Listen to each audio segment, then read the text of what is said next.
अस्सलाम वालेकुम दोस्तों, मैं तुहाडा मेज़बान मियाँ तसव्वुर रज़ा। दोस्तों अज एक बड़ी खास गल मैं तुहाडे नाल करना चाहना। देखो मैं और ये गल मैं बड़े एक्सपीरियंस दे नाल करना चाहना, क्योंकि मेरी जिहड़ी स्पैसिफिक एजुकेशन है वो एनवायरनमेंट साइंस ते क्लाइमेट चेंज दे विच है।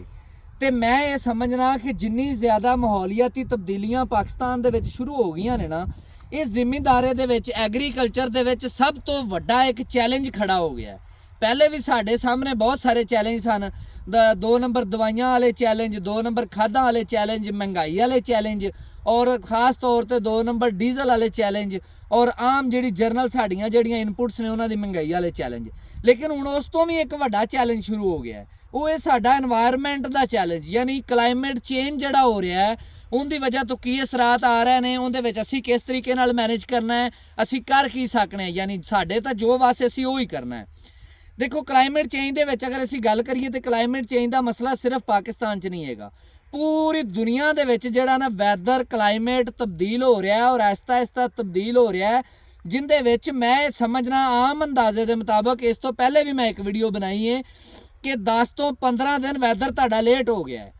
इस दफ़ा भी अगर तुसीं तजर्बा करना है कि जिहड़ी अगेती काश्त जिहड़ी साडी अक्तूबर के शुरू च या सितंबर के एंड ते काश्त शुरू हो जाती हुंदी है, वो काश्त होई है और उस आलू नूं किन्ना असर पिया तुसीं सब जानते हो।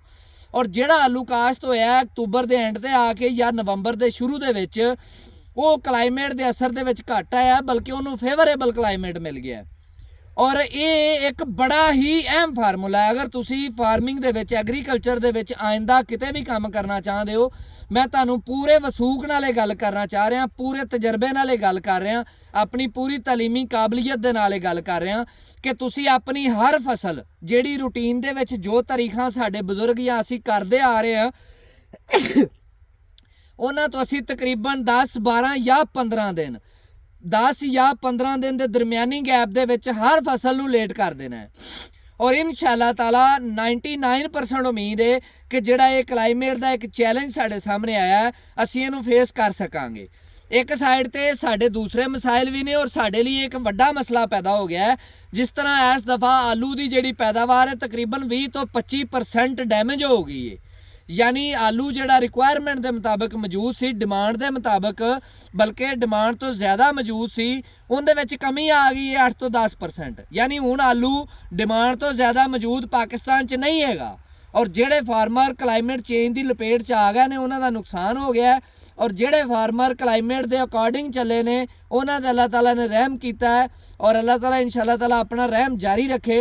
लेकिन सानू एहतियात ते मुहतात रहना बहुत ज़रूरी है। इहदे नाल इजाज़त दिओ। किसान जिंदाबाद, पाकिस्तान।